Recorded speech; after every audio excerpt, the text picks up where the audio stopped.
आपल्याला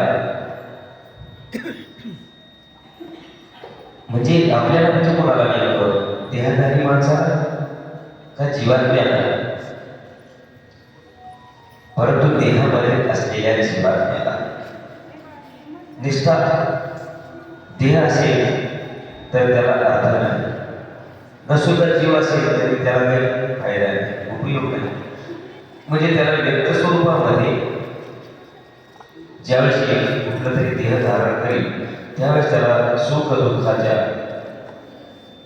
सगळ्या भावना लक्षात येतात. ज्या ठिकाणी जे आहे.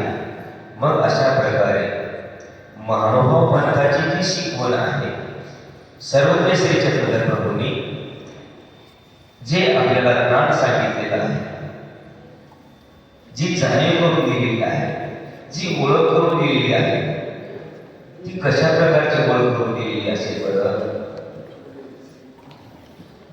परमेश्वर अवतार या सृष्टीमध्ये अवतरतात याची आपल्याला कल्पना आहे. पण सृष्टीमध्ये अवतरून काय करतात याबद्दल आपण लक्ष देत नाही. त्यानंतर आपण हा एक विचार करत नाही, मी कोण, कोठून आलो, कसा हो, स्त्री पुत्र स्वप्नाची गुंतलो हो, ऐसे कळोनी. एवढं जरी असेल तरी ऐसे कळोनी मनही विठेना. फक्त वरच्या मनाला म्हणायचं, तुझवीन दत्ता माझ कंठ वेना, एवढं म्हणतो आपण. आता आम्ही पूजा करत असताना हे बाबा आमच्या एका भक्ताला म्हटले, ते भजन होत आणि भजन होत असताना तेवढे श्री चक्रधर माझी माय माऊली टाकुनी गेली वनात, कायमी मुखदा करूया जनात. हे भजन म्हटलं आणि प्रत्येकाला वाटायचं खरे खरे बरे खरे बरे. परंतु त्या किती लोकांनी केला परमेश्वरासाठी. ती जर माय माऊली आहे असं त्यांचं म्हणणं होतं. ते एकाला म्हटले, मग तुम्ही एवढं जर म्हणता तर त्याग का करत नाही, अनुसरण का करत नाही, संन्यास का घेत नाही, त्या मार्गावर का चालत नाही? ते म्हटले, सगळी व्यवस्था करून लागते मला. कशाची व्यवस्था करणार आहे? त्या जगदीने त्या परमेश्वराने सगळी व्यवस्था अगोदरच झाली केलेली आहे. आपल्या हातात काय? कधी पुचकून जाईल पत्राने, आयला वेळी बुलावा हरी परमेश्वराचा छोड़ के सब कुछ जाना पड़ेगा आहे लक्षात ते बरोबर. बरं हेच एवढं ज्ञान सांगतात असून पण मानवाबद्दल सांगतो असं नाही, बाहेर सांगतात. क्षणोक्षणी हाची करावा विचार तरावया भवशेतू. तुम्ही क्षणाक्षणाला प्रत्येक क्षणाला या भवसागरातून तरण्यासाठी काहीतरी तुम्हाला उपाय करावा लागेल आणि तो उपाय करण्यासाठी ज्ञानाची गरज आहे. अशा प्रकारे परब्रह्म परमेश्वराचं ज्ञान ज्यांना झालं तो लगेच अनुसरतो. ज्याला ज्ञान झालं ना, ज्ञान होत ठेवी. परंतु तुम्हाला वाटतं मग तुम्ही नंतर तुमच्या ज्ञानामध्ये त्यागाचे प्रकार वेगवेगळे. मग तुम्ही कुठल्या त्यागात पडता हे बघा. भांडारी कसं त्याग करायचा, की मायमंडा साजरा करायचा, की भट्टो बसा साजरा करायचा. म्हणजे वेगवेगळी जे भक्त आहे सर्व श्री चक्रधरप्रभूंच्या सन्निधानामध्ये त्यांनी जसं त्याग केला तसं आपल्याच्याने होतो का? आपल्याच्याने 10-12 किंवा 15 दिवस काढणं आवडतं. सुरुवातीला नाही म्हणतात, काय करावं एवढे दिवस, 15 दिवस, 10 दिवस. आपला केव्हा 10वा साजरा होईल याचं पता नाही आपल्याला, आहे का? आणि देवासाठी 10 दिवस होऊ शकत नाही. मग एवढा मोठा परमेश्वरासाठी त्याग केव्हा होणार आपल्याला? आणि त्याच्यात मार्ग, त्या धर्मावर आणि प्रपंचाचा त्याग किती होणार आहे? मग जो कोणी सदैव असेल ना, जो कोणता याच्याला भाग्यवान असेल ना, तोच हा निर्धार करू शकतो. असा निर्धार करून येणारे इतकं मोठं वैभव समजा अगोदरच ज्यांचं ते सगळं उत्तर विभागामध्ये सोडून आले, इथं आले, मराठी भाषा शिकले. असं वाटत नाही बोलता बोलता की आमची जी महात्माजी आहे, तुम्हाला इतकी वेळ दिसली का? तुम्हाला इतके वेळमध्ये या मंदिराचे संचालक कोण आहे असं तुम्हाला वाटलं का? वाटलं का? ओळखायला आलं का? तुम्हाला वाटलं असेल ज्यांनी देवपूजा सोडली ते आश्रमाचे संचालक आहे, दुसरी जी चाळवणूक थोडे होते ते आश्रमाचे संचालक असतील, इकडे तिकडे जे फिरतात ते संचालक असतील. परंतु अदृश्य रूपामध्ये जी शक्ती वापरतोय तिकडं आपल्याला मोठा त्रास होऊ नये, त्यांनी साहेब मी 2-3 वेळा फोन केले, आलो आपण सगळी व्यवस्था करतो, भोजनाची करतो, स्वयंपाकाची करतो, तिथं देखभाल करत बसते. म्हणजे इतक्या दूरचे लोक इथं येतात, आश्रमाची निर्मिती करतात, मंदिर बांधकाम करतात आणि नुसतं मंदिरच बांधकाम केलं असं नाही.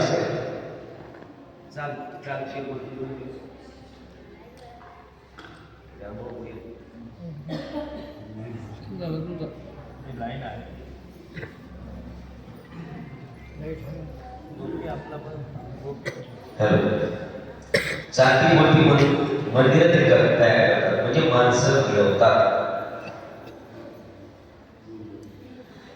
मग त्याचं तुम्हाला असं की आम्हाला काय करते मग कमी करता लावायचं.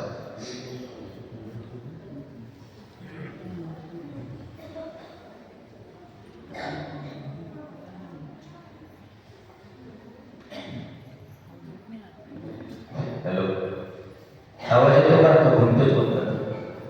आता उद्या घुमायला जायचं आपल्याला, घुमा द्यावं लागेल.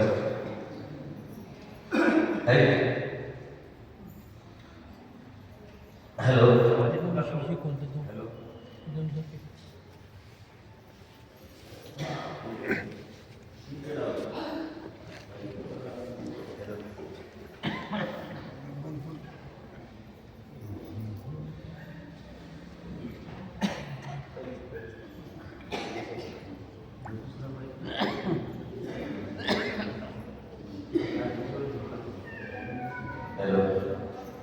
आता येतो शेवटच्या लोकांपर्यंत आवाज, आणखी येत नाही. येत असेल तर स्पष्ट सांगा, असेल तर तेही सांगा. येतो का आवाज? आवाज येतो का आपल्याला? येऊ लागला, ठीक आहे. म्हणजे नसुद्धा त्याग केला, इथं आले, येणाऱ्याची व्यवस्था केली. एवढ्यावरच हे आमचे विनायक वास जे आहे, पलीकडची जी खुर्ची आहे ना, त्या खुर्चीवर बसलेले जे बाबा आहे ते महाराष्ट्रीयांना जरी नसले तरी आता ते पूर्णपणे महानुभव बनल्याचे सर्व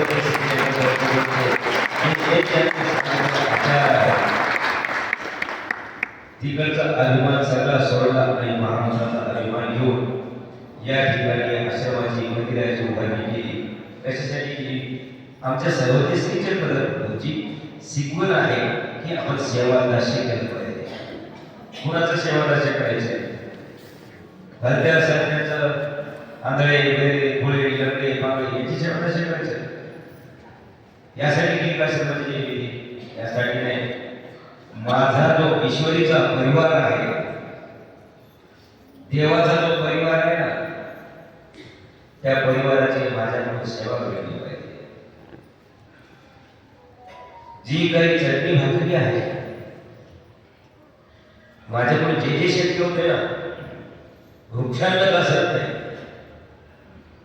ही बोलती परिभाषा आहे, ते वृक्षांना कधीच येत नाही. स्वतः वृक्षांना खाली, परंतु तुम्हाला वृक्षांना देणार नाही. आज हे तुम्हाला दिलं, वृक्षांना मिळालं तुम्हाला चटणी भाकरी चपाती असं काही, त्यांना सुद्धा भातच, त्याच्यासोबत वरण दिलं, भाजी दिली, पापड दिला, सगळं दिलं, केळी दिली सोबत, पुन्हा सोनपापडी दिली, विविध पदार्थ दिले. म्हणजे याचा अर्थ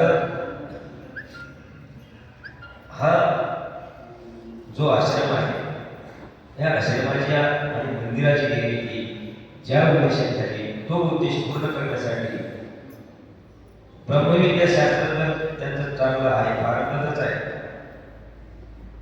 ग्रंथांची निर्मिती सहज आता बोलता विषय कुठले आपलं लक्ष असतं आपल्याकडे आहे का? नाही म्हटल्याबरोबर 3 ग्रंथ अभ्यासासाठी आणलेले होते. म्हणजे व्यासंग जो आहे शास्त्राबद्दलचं उहापोह जो आहे त्यावरचं विश्लेषण करण्यासाठी आहे, त्याच्यावरचं समीक्षण जे करण्याचं आहे ते सुद्धा तेवढंच करतात असं नाही. आणखी त्या संशोधनामध्ये आपल्याकडून जेवढी काही भर आपल्याला टाकता येईल आणि महाराष्ट्राबद्दल हे आपल्या पंत आठवी भर झेंडा लावलेला होता मानव आमच्या जुन्या पूर्व आचार्य. आज आपण संकुचित झालेलो, मर्यादित झालेलो, बांधल्या गेलेलो, आमचे परिभ्रमण करत असायचे साधू संन्यासी, एका ठिकाणी थांबायचे नाही, फिरतच राहायचे. त्यामुळे प्रचार प्रसार भरपूर झाला. आताही होतो असे नाही, परंतु मर्यादा नाही. अमर्याद असेल अगोदरच तर त्यांना ज्यांच्याकडून बोध झाला, ज्यांच्याकडून शास्त्राभ्यास झाला, तेही पंथामध्ये ख्यातनाम असे अधिकार नव्हते.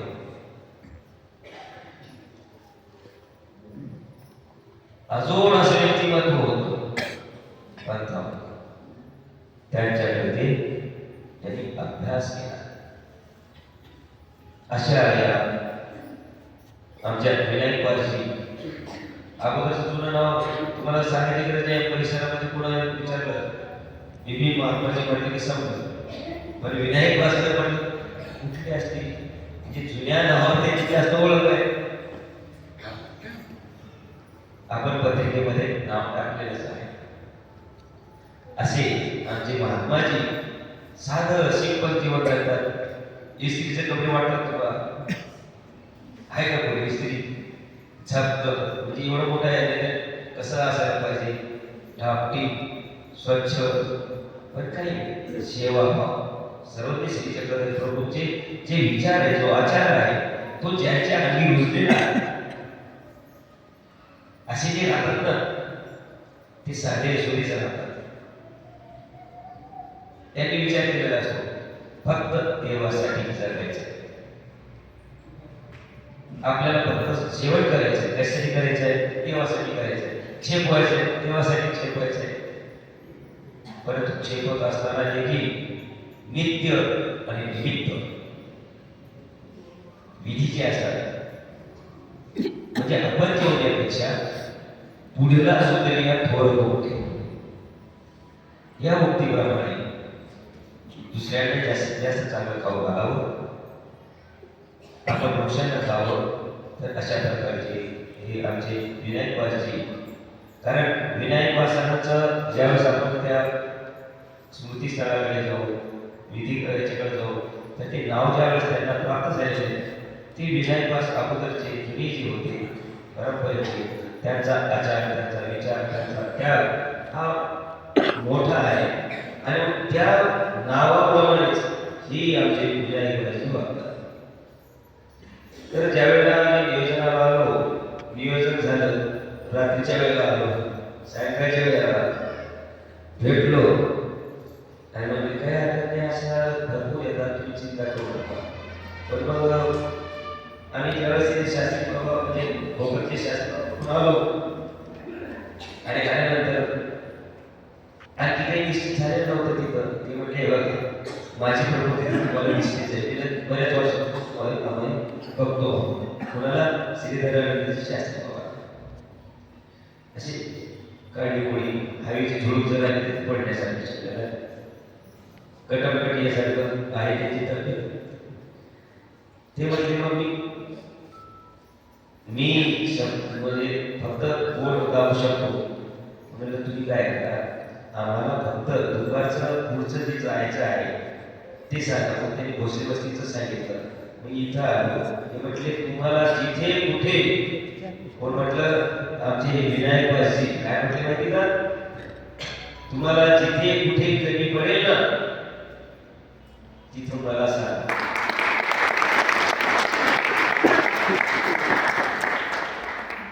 मी इथं शिजवतो आणि तुम्हाला पाहिजे तिथं पोच करतो.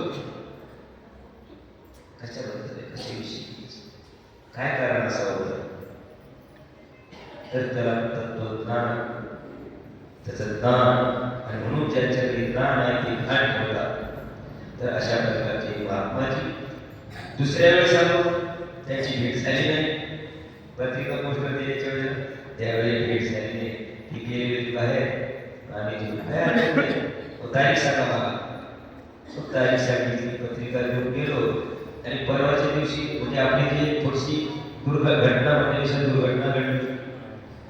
त्यामुळे नाईलाजाने सकाळच्या वेळेला उठून उघड्यावर, कारण पृथ्वीवरील पडावे ताऱ्याकडे पहावे प्रभू नाम नित्य घ्यावे, या झोपडीत माझ्या असं जी कविता होती तशी स्थिती तिथे झाली. निवारा नाही, असं नाही. प्रसंग घडल्यामुळे कुठे जावं कसं जावं हे लक्षात आलं नाही. मग तुझ्याकडे कधी बरोबर नाही असं प्रकारे मग उठल्या चला इथे आलो. आल्यावर बरोबर त्याची तर भेट झाली नाही, निघून गेली. तो भेट होईल तरी तोपर्यंत तो चहा झाला, उष्ण झालं आणि तिकडून आपलं उदक तयार होऊन इथून निघालो. खोकरचा चहाचं निश्चित नव्हतं, काय निश्चित नव्हतं. मग आमचे पदयात्रेमध्ये येतात नवीन सहभागी झालेले जर नाव मी विचारले फक्त बाबा बाबा म्हणतो त्याला, तर त्यांनी त्यांच्या परिचित असलेले शिंदे, योगी शिंदे, त्यांना फोन केला. खोकरचे योगी शिंदे बाबा, त्यांचं नाव काय आपलं योगी शिंदे. त्याला फोन केला, हे बघा मी मटेरियल वगैरे सगळं देतो, चहा पत्ती दूध साखर सगळं देतो, फक्त आम्हाला दे. तुम्ही काय असं सांगितले, नाही तुम्ही काहीच करायचं नाही, मी तुम्हाला आमच्याकडूनच चहा तयार करून आणतो, चहा नाही बिस्किटही आणून देतो. उदब्ध झालं, चहा बिस्किट तिथे मिळाले. म्हणजे देवाच्या मार्गावर, देवाच्या वाटेवर ज्यावेळेस आपण असू ना, भगवंत कशाचीच कमी पडू देत नाही.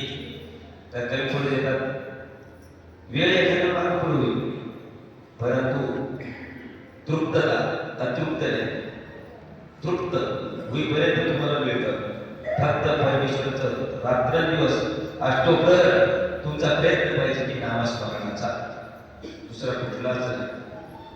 तर अशा प्रकारचे महात्माजी यांनी आपली या ठिकाणची आजची सेवा आपल्याला दिली, त्याबद्दल महानुभाव परिषद जिल्हा लातूर द्वारा आयोजित केलेल्या संचालकांच्या आणि आपल्या सर्व संयोजकांच्या सामील झालेले, सहभागी झालेले सर्व लहान थोर पदयात्रेकरू यांच्या वतीने मी परमेश्वर साधनदाता सर्व श्री चक्रवर्ती प्रभू प्रति विनंती करतो की हे प्रभू विभो, आपण आमच्या या विनायकवास यांना चांगल्या प्रकारचं निरामय आनंदी दीर्घायुष्य लाभावं आणि जो धर्मसेवेचा जो वसा घेतलेला आहे तो त्यांना निष्कंटकपणे करता यावा आणि त्यांना सहकार्य करणारे जे काही असतात त्यांचंही जीवन निरामय आरोग्य राहावं आणि त्याबद्दल त्यांच्या प्रती मी ऋण निर्देश करतो. धन्यवाद.